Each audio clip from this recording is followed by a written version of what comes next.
For decades, Hollywood knew James Garner as the nicest man in the business, a star whose grin felt like an old friend's and whose word was as good as a signed contract. But underneath that warmth was a man who had survived more heartbreak, more betrayal, and more physical punishment than almost anyone in his profession ever let on. And buried inside that quiet dignity was one relationship he almost never discussed publicly: his complicated, often tense partnership with Steve McQueen. When Garner finally put his true feelings about McQueen into words, late in his life, the honesty stunned people who thought they already knew everything about Hollywood's golden age. This is the story of how that friendship and that rivalry came to be, and why Garner waited so long to tell the truth. Before he was James Garner, he was James Scott Bumgarner, born in April 1928 in the small town of Norman, Oklahoma. His early life gave no hint of the easy charisma he would later become famous for. The Great Depression had hollowed out much of the country, and tragedy reached his family early. His mother died when he was a small child, leaving him essentially motherless before he had any real memory of her. His father, devastated and overwhelmed, struggled to hold the household together. The family hardware business eventually collapsed, and alcohol crept into his father's daily life as a way of coping with loss. When his father remarried, young James hoped for stability. Instead, he found a stepmother whose treatment of him was cruel by any standard, marked by harsh physical punishment and public humiliation. By his early teenage years, the abuse had become unbearable, and one day the boy who would become one of America's most beloved leading men fought back.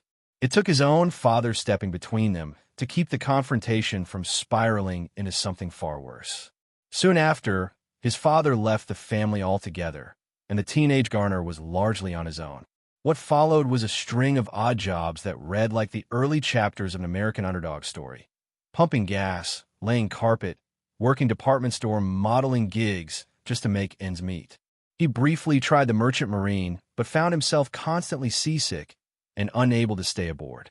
Then came a far more serious chapter: his service in the Korean War after being drafted into the Army in 1950.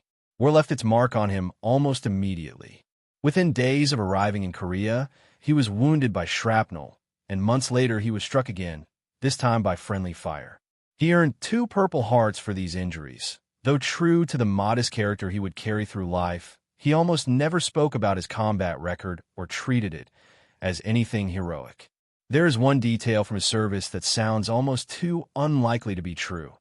Garner had developed a strong personal dislike of garlic, and on more than one occasion, that simple aversion may have saved his life. Once when a meal smelled wrong to him and he refused to eat it, and again when the scent of garlic in the night air tipped him off to enemy movement nearby, allowing his unit to avoid an ambush. When Garner returned home from the war, there was nothing inevitable about a path into show business. It took a chance encounter with an agent who saw something promising in him, first guiding him into bit parts, including a non-speaking role in a court-martial drama, then slowly building his resume as casting directors began to take notice. The role that changed everything came in 1957, when Garner was cast as the charming, sly gambler Brett Maverick in the Western series simply titled Maverick. It was a risky bet for the network, going up against entrenched, top-rated programming, but Garner's natural wit and effortless screen presence turned the show into a genuine phenomenon. Almost overnight, he became one of the most recognizable faces on American television. Yet success came with a cost. It placed him directly in the path of a studio system that was used to controlling its stars completely, and Garner was not the kind of man who would simply go along with that arrangement. By 1960, Maverick wasn't just popular. Garner himself had become the engine of the show's success. But the entertainment business of that era was unforgiving, and when a Hollywood-wide writers' strike halted production, the studio behind the series saw a financial opportunity rather than a labor dispute to be weathered fairly. Despite his rising fame, Garner was earning a modest weekly salary, and the studio used the work stoppage as a pretext to claim there was no obligation to pay him. Garner disagreed, and he had the contract to prove it. His agreement guaranteed compensation whether or not scripts were actively being produced. He believed, correctly, that the studio was using the strike as cover to avoid paying him what he was owed. Most performers in his position would have swallowed the insult rather than risk being blacklisted by an industry notorious for punishing anyone who challenged its authority. Garner, shaped by a childhood that had forced him to fight for himself again and again, chose a different path. He sued. It was an almost unthinkable move at the time. A contracted star taking a major studio to open court. And against long odds, he won. The victory did more than settle a financial dispute. It cemented Garner's reputation as a man who could not be pushed around, even by the most powerful machinery in the industry. The studio attempted to win him back with sweeter terms, but the relationship had already been irreparably damaged, and Garner walked away for good. The studio scrambled to fill the void he left behind, recasting the role with other actors. But audiences quickly made clear that the show's magic had always come from Garner himself. Without him, the series lost its spark and faded. Walking away from a hit show could easily have ended a career. Instead, Garner used the moment to pivot toward the big screen, confident there was more he could accomplish.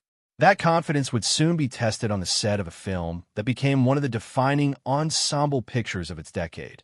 And that set would also introduce him to a man whose presence would complicate his professional life for years to come, Steve McQueen. When the World War II prison camp drama premiered in the summer of 1963, critics and audiences alike praised it as a triumph of ensemble storytelling. The cast was stacked with talent. Richard Attenborough, Charles Bronson, Donald Pleasance, James Garner, and Steve McQueen among them. And the film would go on to become one of the most enduring war movies ever made. But what audiences saw on screen masked a set that was, at times, simmering with tension. Much of it centered on the relationship between Garner and McQueen. At that point in his career, McQueen was rising quickly, but had not yet reached the peak of stardom he would later command, and the pay structure on the film reflected that. Garner, cast as the resourceful scrounger Bob Henley, was paid considerably more than McQueen, who played the rebellious Virgil Hilts, nicknamed the Cooler King. That gap in pay did not sit well with McQueen, whose reputation for difficult, ego-driven behavior had already followed him from previous productions, including an earlier clash with co-star Yul Brynner. On the German prison camp set, McQueen kept his distance from much of the cast, staying in private accommodations and arriving each day in a studio-provided luxury car rather than mingling with the rest of the company. He grew increasingly frustrated with how his character was written, insisting that Hilts wasn't being portrayed as heroic enough and worried the role would make him look diminished next to the other leads. At one point, his frustration escalated to the point where he threatened to leave the production entirely, and the director reportedly considered restructuring the film to shift more focus on Garner's character instead. It was Garner, ever the calm and steady presence, who sat down with McQueen to try to understand what was really bothering him. What emerged from that conversation was something simpler than artistic disagreement. McQueen didn't want to be overshadowed, and he wanted assurance that his character would stand out. To address those concerns, the filmmakers reworked the script, adding motorcycle chase sequences and reshaping Hilts into a daring escape artist who risks capture to gather crucial intelligence. Changes that ultimately helped define the film's legacy, even as they revealed just how much insecurity sat beneath McQueen's tough guy exterior. There's a layer of irony to all of this that has become one of Hollywood's better-known secrets. The film's signature moment, the motorcycle leap over a barbed wire fence, wasn't even performed by McQueen himself. He attempted the jump during rehearsals and crashed. It was ultimately his friend and stunt double who completed the leap, riding a motorcycle dressed up to resemble a period-appropriate wartime machine. Audiences cheered for what they believed was McQueen's daring, unaware that the most iconic image of his career belonged, in execution, to someone else. Years later, Garner would reflect on those months of filming with a mixture of honesty and lingering frustration. In his eyes, McQueen wasn't really an actor in the traditional sense. He was a meticulously constructed movie star, someone who brought the same tough, magnetic persona to every role rather than disappearing into different characters. As Garner would eventually put it in blunt terms, that kind of repetition was, in his professional opinion, the kiss of death for anyone who wanted to be taken seriously as a craftsman. It was a sharp assessment, and it hinted at tension that had clearly never fully resolved, even though the two men maintained a guarded, sometimes uneasy friendship in the years that followed. James Garner was not someone who made a habit of criticizing his peers. Throughout his career, he was widely regarded as one of the most easygoing, professional people in the business, the kind of actor who preferred to let his work do the talking rather than stir up controversy. But when it came to Steve McQueen, even Garner's patience eventually had a limit. It wasn't until decades after The Great Escape wrapped, in his memoir published in 2011, that Garner finally laid out, in his own words, exactly what he had thought of McQueen all along. Comparing him to another famously difficult co-star, Marlon Brando, Garner drew a sharp distinction. Where Brando, for all his demanding behavior on set, was undeniably a serious actor with real craft, McQueen was something different. In Garner's assessment, McQueen wasn't truly acting so much as performing a version of himself, a carefully cultivated, macho screen persona that audiences loved, but that, to a trained eye, never really disappeared into the role. You could always sense the performer working behind the character, Garner suggested, and that visibility, in his professional opinion, was the surest sign that an actor hadn't fully committed to the craft. This wasn't a petty jab thrown out for effect. It was, by Garner's own account, an honest and considered critique built from first-hand observation. He had watched McQueen up close throughout the filming of The Great Escape. The demands for more screen time, the moodiness, the insecurity about his place in the pecking order of the cast. To Garner, all of it pointed toward a man who was deeply unsure of his own standing in the industry, despite his outward bravado. Even McQueen's then-wife reportedly confided in Garner that her husband struggled privately with jealousy and suspicion, emotional patterns that had little basis in reality but caused real strain in his personal life. Garner wasn't alone in this assessment. Other actors who worked with McQueen in later years echoed similar frustrations about his competitiveness and need for control over billing and screen time. Yet for all his criticism, Garner never described McQueen as someone he hated. If anything, he seemed to view him with a kind of weary sympathy, recognizing that the insecurity driving McQueen's difficult behavior ran deep, rooted in something more painful than simple ego. The two men remained connected by an odd, complicated respect even after their professional paths diverged, and in the years before McQueen's death from cancer in 1980, he reportedly reached out to old colleagues to make amends for past behavior. Garner, by most accounts, never held a grudge, but once his honest assessment was finally public, it couldn't be unsaid. While the McQueen rumors occasionally resurfaced in industry gossip, Garner spent the 1970s building one of the defining roles of his career.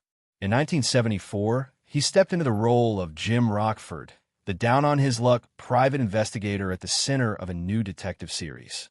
The character was, in many ways, a spiritual successor to the charming rogue energy of Brett Maverick. Except this time, the hero lived in a modest trailer by the beach, got conned almost as often as he solved cases, and took more physical punishment than he ever dished out. Audiences loved him precisely because he felt human and relatable rather than invincible. The show became a massive hit, earning Garner an Emmy and securing his place as one of television's most beloved leading men. But behind the easy charm of the character was a brutal physical toll. Garner insisted on performing many of his own stunts, particularly the car chases that became the show's signature, drawing on a love of driving and motorsports he'd developed years earlier while filming a racing drama. That dedication to authenticity came at a steep cost. Years of crashes, falls, and physical strain steadily wore down his knees and back. Doctors repeatedly urged him to slow down, but Garner, ever stubborn, kept pushing through the punishment because he believed it was what made the show feel real. By around 1980, his body simply couldn't